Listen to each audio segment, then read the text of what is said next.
Vamos a invocar al Espíritu entonces, en el nombre del Padre, del Hijo y del Espíritu Santo. Espíritu Santo. Amén. Gabriel entonces. Ven, oh Espíritu Santo, y da a los sacerdotes, dispensadores de los misterios de Dios, un corazón nuevo que actualice toda su educación y toda su preparación, que les haga conscientes cuál sorprendente revelación del sacramento recibido, y que responda siempre con nueva ilusión a los incesantes deberes de su ministerio, en orden a tu cuerpo eucarístico y a tu cuerpo místico. Dales un corazón nuevo, siempre joven y alegre. Ven, oh Espíritu Santo, y da a nuestros sacerdotes, discípulos y apóstoles de Cristo Jesús, de Cristo Señor, un corazón puro, capaz de amarle solamente a Él con la plenitud, el gozo y la profundidad que solo Él sabe dar, cuando constituye el exclusivo y total objeto del amor de un hombre que vive de tu gracia. Dales un corazón puro que solo conozca el mal, a denunciarlo, combatirlo y huir de él. Un corazón puro como el de un niño, pronto al entusiasmo y a la emoción.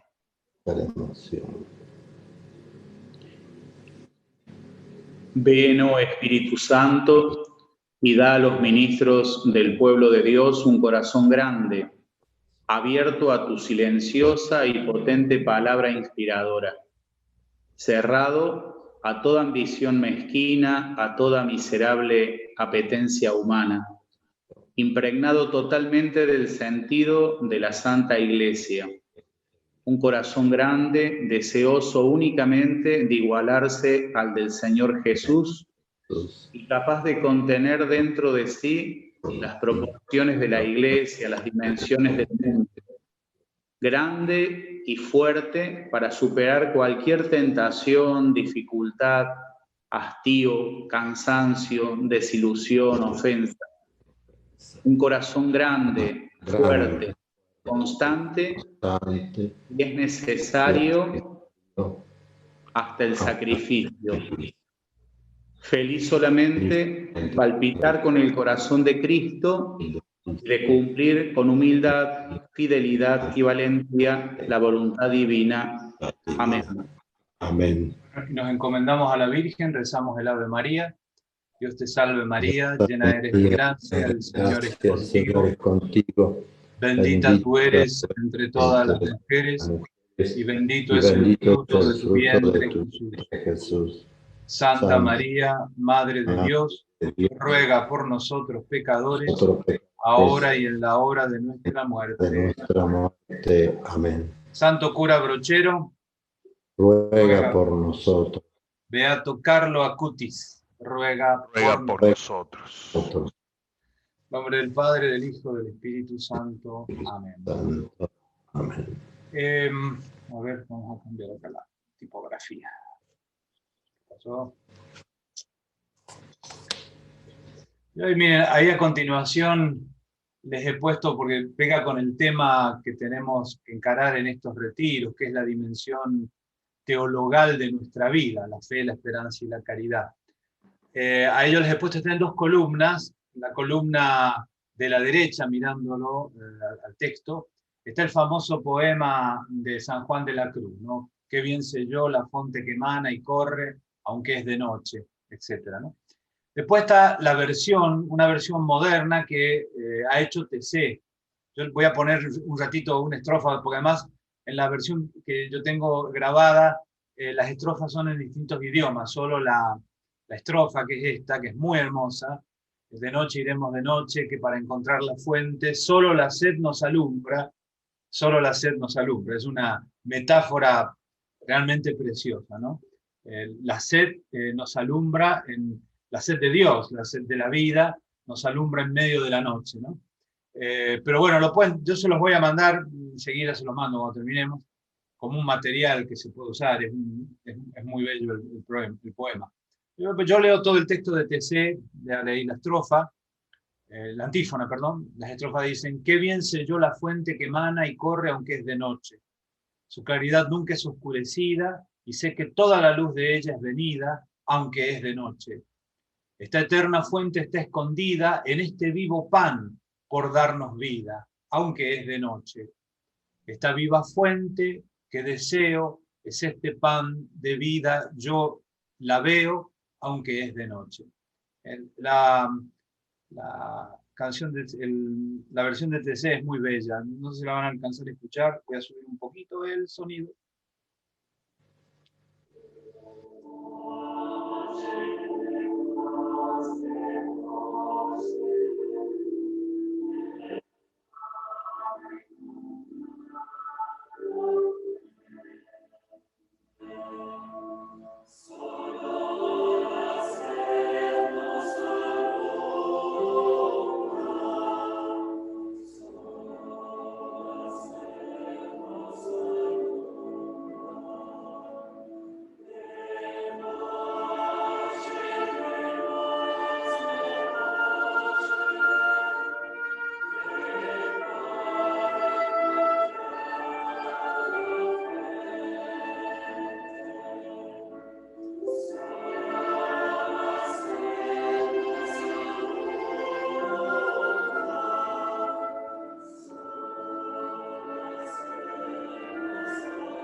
Bueno, después sigue. Los que usan Spotify pueden buscar TC en español y lo pueden encontrar. Bueno, ya después les mando entonces esta... Yo ahora voy a dejar de compartir y vamos a empezar con la meditación. La meditación tiene 3 partes. La primera es como una introducción que creo que es sustanciosa. Después hay una lección que les propongo de un texto de Mateo. Y después la meditación, bueno, con algunas indicaciones. Con un texto incluso de una homilía de Ratzinger en un aniversario sacerdotal.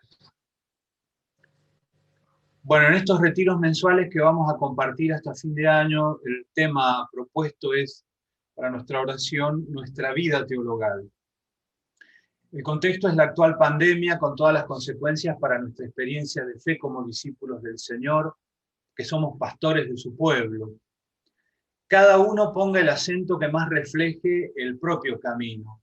Estamos transitando caminos distintos cada uno en esto, ¿no? Reaccionando de manera diversa. Sin embargo, hay algunos puntos comunes que hemos compartido, los hemos podido conversar, sobre todo la prueba que suponen las restricciones que vivimos, que nos afectan a todos nosotros, ¿no? A nivel personal como eclesial se ha ido despertando e incluso agudizando preguntas e inquietudes, miedos e incertidumbres. Asoman también, pero tímidamente, nuevos caminos. Yo ya he dicho y lo repito aquí, no nos tenemos que apresurar a sacar conclusiones ni en un sentido ni otro. Tenemos que tener actitud discipular y de la Virgen, contemplando, pasando por el corazón lo que vivimos para ver hacia dónde nos está llevando Dios. ¿Cómo vivimos la fe, la esperanza y la caridad en este tiempo, nuestra vida teologal? Pienso que entre tantos aprendizajes, este tiempo nos está ayudando a vivir más intensamente desde la dimensión teologal de nuestra existencia, tanto en la oración como en la actividad, o sencillamente en nuestra propia condición humana. Muchas veces nuestra actividad ha quedado reducida al mínimo y en algunos momentos ni siquiera eso. La propuesta que les hago es ayudarlos en este camino que compartimos, ayudarnos unos a otros. Una precisión. Hasta donde puedo ver, se trata de una experiencia que afecta ante todo a nuestro ser discípulos del Señor. Tiene que ver con el dinamismo que origina en nosotros el bautismo, fortalecido por la confirmación, es un desafío bautismal más que presbiteral. El desafío a una honda vida teologal, a vivir de la fe. Ya vamos a hablar de esto con un texto de Pablo que todos conocemos. Es más un desafío de nuestra condición cristiana. En este sentido, es una experiencia que compartimos con el resto de los bautizados, laicos, consagrados, agentes pastorales. Es decir, la pandemia ha democratizado la vivencia de la fe también dentro de la iglesia. Por supuesto, a nosotros como pastores nos plantea desafíos, preguntas y tareas específicos, pues el modo como un pastor vive la fe, la esperanza y la caridad está afectado íntimamente por su vocación a configurarse con el buen pastor. Lo sabemos, no solo la caridad del pastor tiene que ser calificada como pastoral, no solo está la caridad pastoral, también tenemos una fe pastoral y nuestra esperanza es una esperanza pastoral. Fe pastoral es la fe preocupada por la fe de los hermanos.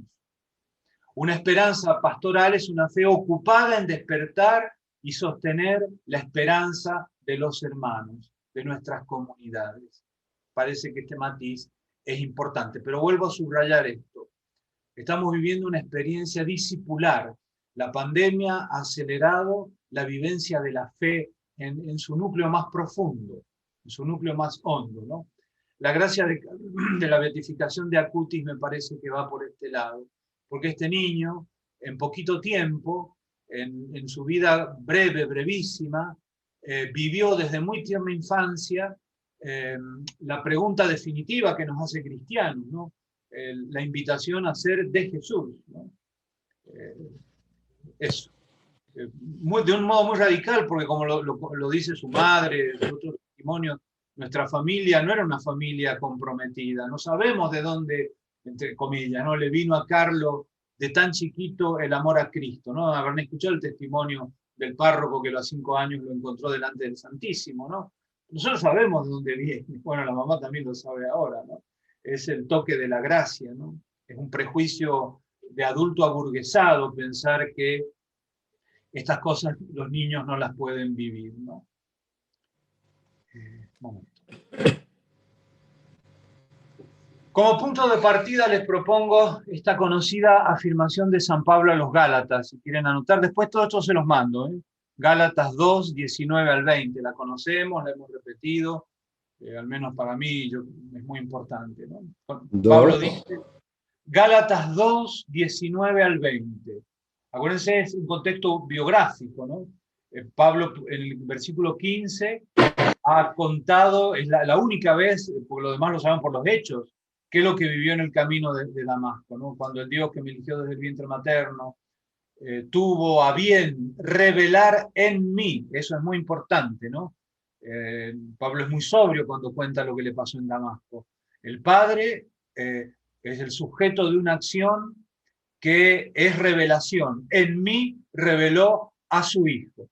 Pablo lo dice como al pasar, y después sigue contando. Bueno, en ese contexto aparece esta afirmación que para algún autor es la afirmación más alta de la mística cristiana. Ninguno de los místicos, de los grandes místicos, hace poquito celebramos a Teresa, bueno, ha llegado al nivel de la afirmación paulina, ¿no? Yo estoy crucificado con Cristo, ya no vivo yo, sino que Cristo vive en mí. La vida que sigo viviendo en la carne, la vivo en la fe del Hijo de Dios que me amó y se entregó por mí. Conocemos esa cita, ¿no?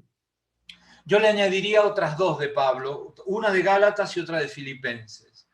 Otra es, Pablo ya no habla de sí mismo, pero refiriéndose a los Gálatas. Es muy bella y para mí da en la tecla con lo que en definitiva es nuestro ministerio. Pablo está recaliente y le dice a los Gálatas, hijos míos, por quienes estoy sufriendo nuevamente los dolores del parto hasta que Cristo sea formado en ustedes. Fíjense, esa es la finalidad de la pastoral, hasta que Cristo sea formado en ustedes, ¿no? La finalidad de la pastoral, una finalidad, hacer otros Cristos, ¿no? Alter Christus que en algún momento era la expresión latina para indicar quién es el cura, el sacerdote, vale para cada cristiano, hasta que Cristo sea formado en ustedes. Y el texto de Filipenses, lo conocemos, es la introducción al himno, ¿no? Tengan los mismos sentimientos de Cristo Jesús. En realidad, bueno, lo conocemos, porque después viene el himno de la kénosis. Los sentimientos de Cristo que tenemos que tener es el amor que se abaja, que se humilla, que se despoja. Esos son los mismos sentimientos. Bien. Entonces esos tres textos, Gálatas 2, 19, 20, estoy crucificado con Cristo, ya no vivo yo, sino que Cristo vive en mí. La vida que sigo viviendo en la carne, la vivo en la fe en el Hijo de Dios que me amó y se entregó por mí. Voy a comentar brevemente este texto que acabo de decir. El don del Espíritu apunta a formar a Cristo en nosotros, a que tengamos sus mismos sentimientos. Se trata de una identificación y configuración con el Señor, que es el sentido más hondo de nuestra vida espiritual, según el Espíritu. Esto es el dinamismo del Espíritu que nosotros secundamos, que cada bautizado confirmado tiene que secundar y a la que servimos, dinamismo al que servimos los pastores. No vivo yo, Cristo vive en mí. Es una afirmación de identidad. Cristo y yo somos una sola cosa. Sin embargo, para que no nos ilusionemos con un vago misticismo que puede dar lugar a un narcisismo que siempre es espantoso, sabemos lo que puede hacer el narcisismo en la vida espiritual, Pablo añade las condiciones concretas en que esta identificación se va dando en la vida del creyente. Lo hace con dos palabras que conocemos muy bien. Mientras vivo en esta carne, vivo en la fe en el Hijo de Dios, carne y fe. Breve comentario a cada una de las partes de la afirmación. La vida que sigo viviendo en la carne. Carne indica la fragilidad de nuestra condición humana, esta que experimentamos en este tiempo, que se ha agudizado en este tiempo de pandemia. Nos hemos descubierto débiles, mucho más allá de todos nuestros proyectos narcisistas de perfección, de control. Somos más débiles y limitados de lo que realmente creemos. Nos podemos contagiar y nos podemos morir. De repente nuestra vida se ve restringida, sometida a la incertidumbre. Si estamos teniendo una experiencia de la fragilidad de la carne. Bueno, Pablo nos dice que la unión con Cristo se da desde aquí, desde un descender, por eso tengan los mismos sentimientos de Cristo, autovaciarse, descender al humus que nos hace homines. Mientras vivo en esta carne, vivo en la fe. La fe indica el nivel en que se da esta identificación, configuración con Cristo. La fe indica aquí a toda la dimensión teologal de nuestra existencia, ¿no? Esto suele ser común en los textos de Pablo. Sí, utiliza lo que nosotros después, con toda la teología escolástica, hemos distinguido. La escolástica distinguió hasta acá llega la fe, este sujeto material, sujeto formal, acá empieza la esperanza, acá empieza la caridad. En realidad en Pablo, la misma palabra, acá fe, indica todo el dinamismo, porque es una unidad, vivir en la fe, esperanza y caridad, diríamos nosotros, toda la vida teologal. La fe indica aquí entonces toda la dimensión teologal de nuestra existencia, las tres virtudes en su conjunto. Un nivel, y esto me parece a mí que es muy importante, hermanos, subrayarlo, porque el crecimiento en la fe, en la vida teologal, se da cuando empezamos vitalmente, concretamente a cobrar conciencia de esto. La vida teologal se da en un nivel que está más allá de nuestra experiencia sensorial y que incluso la vida teologal puede ser vivida contra la tendencia natural de nuestra sensibilidad y de nuestras emociones, ¿no? El consuelo que Dios nos da nos puede alcanzar y nos alcanza seguramente en medio de la tristeza, del dolor, de la lucha, de la prueba. El arrepentimiento sincero por los propios pecados no siempre, y me animo hasta a decir que la mayoría de las veces no coincide con la difusa culpabilidad con la que a veces vivimos muchas cosas, que a veces eso brota de deseos infantiles no satisfechos, ¿no? La experiencia de la gracia, sobre todo del núcleo de la gracia, ¿no? Me amó y se entregó por mí, que es lo que sigue, muchas veces convive con una frialdad que es propia de la medianía, la mayor parte del tiempo en nuestra vida cristiana, en nuestra vida discipular, vamos a vivir en la sequedad espiritual. Pero en medio de esa sequedad, nosotros experimentamos, crece la experiencia de esto que dice Pablo: vivo en la fe, en el Hijo de Dios que me amó y se entregó por mí. Indica esta expresión el término personal de esta existencia en la fe, más allá de lo que podemos experimentar sensible y emotivamente. Por eso aquí se dan las mayores pruebas. Nosotros cuando dejamos de sentir emocionalmente estas cosas, normalmente ahí nos detenemos y bueno, la cosa queda ahí. Se trata de la experiencia de ser sujeto de un amor absoluto, personal e incondicional. He sido amado por Cristo. El encuentro personal con Jesús como Salvador es la experiencia básica de la fe, el querigma vivido por nosotros. Este querigma, como dice Francisco, es primero, pero no en orden cronológico, sino primero en todo sentido, lo que nunca falta, lo que siempre tiene que estar, por donde siempre tenemos que recomenzar todo. Nunca terminamos de consolidarlo del todo, pero del que depende nuestra propia consistencia como creyentes y servidores de la fe de nuestros hermanos. Bueno, esta es la introducción que yo les propongo, ¿no? Ahora voy a compartir un minutito. Filipenses. ¿Alguien se anima? Mario, ¿te animás a leer vos el texto de Mateo? Sí. Enseguida... Lo voy a subir un poquito así. Ahí está. A ver, que voy a correr. Enseguida obligó a los discípulos que subieran a la barca y pasaran antes que él a la otra orilla, mientras él despedía a la multitud. Después subió a la montaña para orar a solas, y al atardecer todavía estaba allí solo. La barca ya estaba muy lejos de la costa, sacudida por las olas, porque tenían viento en contra. A la madrugada, Jesús fue hacia ellos caminando sobre el mar. Los discípulos, al verlo caminar sobre el mar, se asustaron. «Es un fantasma», dijeron, y llenos de temor se pusieron a gritar. Pero Jesús les dijo: «Tranquilícense, soy yo, no teman». Entonces Pedro le respondió: «Señor, si eres tú, mándame ir a tu encuentro sobre el agua». «Ven», le dijo Jesús. Y Pedro, bajando de la barca, comenzó a caminar sobre el agua en dirección a él. Pero al ver la violencia del viento tuvo miedo y como empezaba a hundirse gritó: «Señor, sálvame». Enseguida Jesús le tendió la mano y lo sostuvo mientras le decía: «Hombre de poca fe, ¿por qué dudaste?». En cuanto subieron a la barca, el viento se calmó.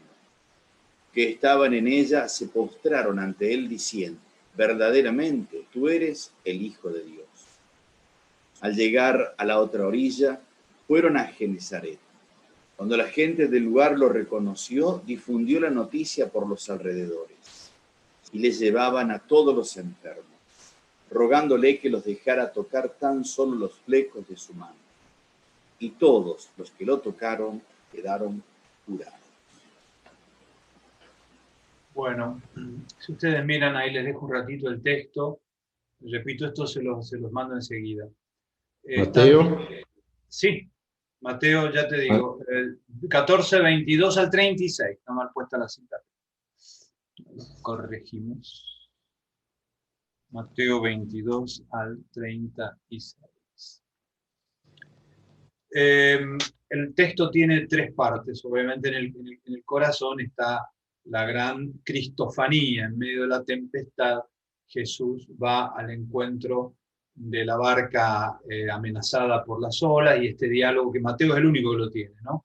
La escena de la tempestad calmada forma parte de la tradición tanto sinóptica como de Juan, ¿no? Juan la coloca al final lo coloca en su evangelio, lo que coloca al final es el diálogo, una experiencia similar de Pedro. Pero Mateo es el único que trae este diálogo con Pedro, que es lo que yo les pido que recemos, porque ahí está descrito el dinamismo de la fe, de la vida teologal, ¿no? Pero yo les decía, tiene tres partes. La primera está, Jesús es el centro, por supuesto, de las tres. En la primera está el Jesús orante, que sube a la montaña a orar, a estar a solas, ¿no? Cumple aquello que dijo: cuando ores, cierra la puerta, tu Padre ve en lo secreto. Significativo el gesto de subir a la montaña, es la segunda vez que Mateo lo dice. La primera vez es cuando Jesús sube a la montaña para iniciar el Sermón del Monte, ¿no? En el capítulo 5, ¿no? De la montaña, ¿no? O sea, una escena de revelación. Y termina como termina nuestra vida, en medio del pueblo y curando sin distancia social. Creo que hay un sociólogo italiano que ha pedido que no hablemos más de distancia social, sino de distancia física, porque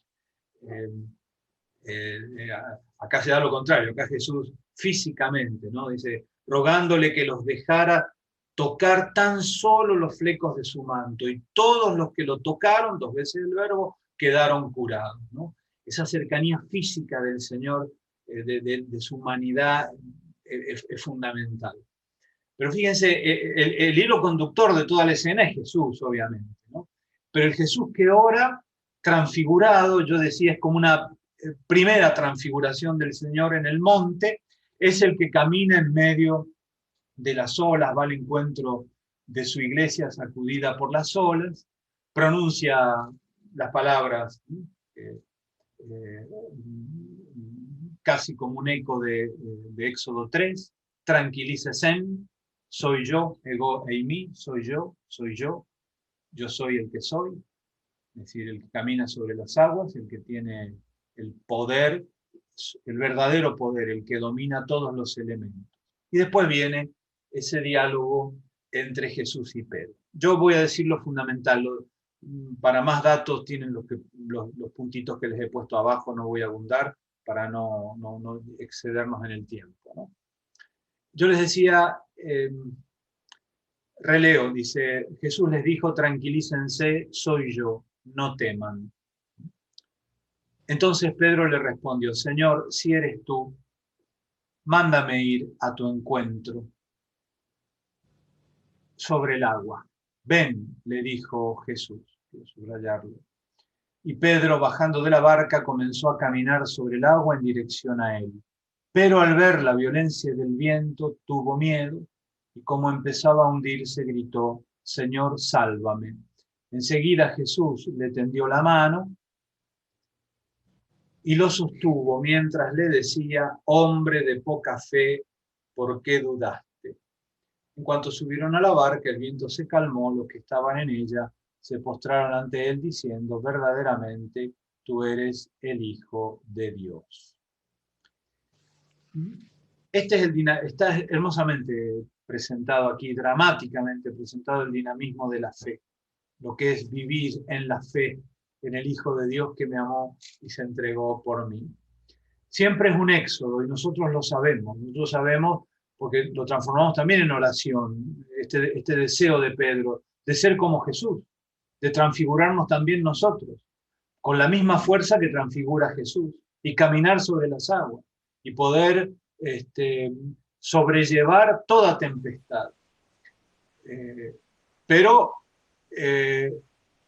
para nosotros eso significa ir hacia Jesús. La fe es eso, la vida teologal es eso, estar continuamente yendo hacia el Señor.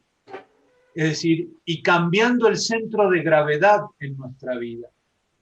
El centro de gravedad está en tener la mirada fija en Jesús, en medio de la tempestad. Solo así Simón Pedro logra caminar sobre el agua.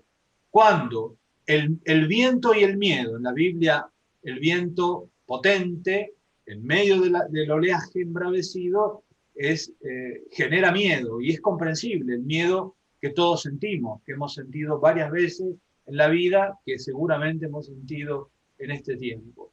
Y ocurre lo que tenía que ocurrir. Simón pierde el centro de gravedad.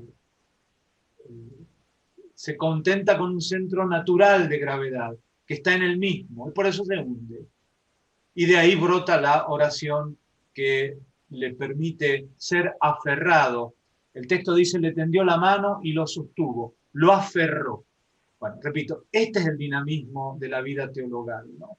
Nuestro centro de gravedad está en Jesús, y cuando lo perdemos, se transforma en súplica, en plegaria, en oración, en impetración, en el Kyrie eleison de la misa, que se transforma en la plegaria más enraizada en nuestra propia vida. Y el Señor nos aferra, nos levanta, nos resucita, y ahí se produce la confesión de fe de toda la comunidad cristiana, ¿no? Bueno, en este caso de la comunidad apostólica. Pero fíjense, no es simplemente una confesión de fe, es un acto de adoración. Los que estaban en la barca, versículo 33, se postraron ante él diciendo, verdaderamente tú eres el Hijo de Dios. Es decir, el acto, la vida teologal desemboca en la adoración y se nutre de la adoración. Por eso me parece que hay que detectar este movimiento, ¿no? Yo después abajo, voy a bajar un poquito. Esto lo dejamos, ustedes lo leerán. No. Yo abajo les he puesto en la meditación otra referencia a un texto en el que se ve este mismo dinamismo. Lo conocemos muy bien. Es Juan 1, 36, 51. Sobre todo la primera parte. Juan Bautista lo ve pasar a Jesús y le dice a sus discípulos, entre ellos Andrés, este es el Cordero de Dios. Por segunda vez, porque la primera vez les ha dicho, este es el Cordero de Dios que quita el pecado del mundo. Y conocemos ese diálogo entrañable, porque es el diálogo de nuestra vida, ¿no? Ellos se ponen a seguirlo. Jesús se da vuelta y les pregunta, ¿qué quieren? Rabí, maestro, ¿dónde vives? ¿Dónde vives? En realidad el texto es, ¿dónde permaneces? Un verbo central en Juan, lo sabemos, ¿no? El que permanece en mí. ¿Dónde moras? Ubi moras. ¿Dónde permaneces? Vengan y lo verán. Este es el dinamismo. Esto es el mismo dinamismo que encontramos en Simón Pedro en medio de la tempestad. Bueno, vení y vas a ver lo que realmente, quién soy yo realmente. Ese es el dinamismo de la fe, el dinamismo de la vida teologal. Nosotros que estamos llamados a acompañar a nuestros hermanos a vivir esto, si no lo hacemos nosotros, no los podemos pastorear. Es decir, esto es muy importante, en realidad es una idea de Ratzinger, ya después abajo les pongo el texto. Bueno, estoy preparando un artículo sobre la espiritualidad sacerdotal en Ratzinger. La espiritualidad sacerdotal para Ratzinger es seguimiento, es discipulado. Es decir, es radicalizar el discipulado, es ir y ver dónde mora el Señor. Para eso, para él, esto significa dos cosas. Dejarse atraer y llevar por la palabra el territorio donde tiene que habitar el ministro, el pastor, el presbítero, es la palabra del Señor. Confiando en tu palabra, echaré las redes, ¿no? Tiene un hermosísimo comentario a Lucas 5, 1 al 11, la pesca milagrosa, ¿no? Que abruma a Simón Pedro, ¿no? En vez de abrazar a Jesús, le dice, no, alejate de mí, yo soy un pecador, ¿no? Bueno, serás pescador de hombres. Pero hay que radicalizar esa experiencia de seguimiento. Entonces, yo creo que en este tiempo, al menos yo lo vivo así, de pandemia, de incertidumbre, de recorte de tantísimas actividades, que no sabemos bien cómo vamos a quedar como iglesia, como presbiterio, como cristianos. Estamos siendo desafiados a radicalizar nuestro seguimiento, ¿no? Y eso significa radicarnos mucho más en la palabra y la Eucaristía, porque, bueno, el lugar donde vemos, donde permanecemos con Jesús, en realidad, donde Él permanece con nosotros de una manera sorpresiva, sorprendente, lo mismo, ¿no? Quiero decir lo mismo, que nos llena nos deja estupefactos, es el misterio eucarístico. celebrado solemnemente, o como nos ha tocado tantas veces, solitos, con una pantalla delante.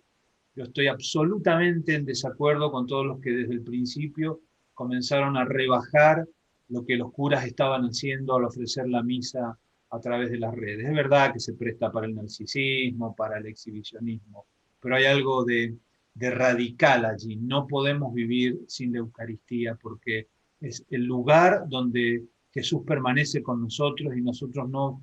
Tal vez lo podemos hacer de una manera media torpe, se nos va el Facebook y nos aparece un sombrero en la cabeza, qué sé yo. Pero ahí está el Señor con nosotros y es el Señor el que nos coloca en medio de su pueblo. Por eso me parece que esto es una cosa fundamental, ¿no? Para ver hay que ponerse en camino, leo la última partecita, solo así se puede entrar en la morada de Jesús. Se trata entonces de ir hacia Él a través de la palabra y de entrar a su morada en la Eucaristía. Abajo está el texto de Ratzinger que comenta Mateo, el texto que les di antes, así que léanlo ustedes tranquilos. Bueno, hasta aquí les ofrezco mi reflexión. A ver, nada más. No, nada más.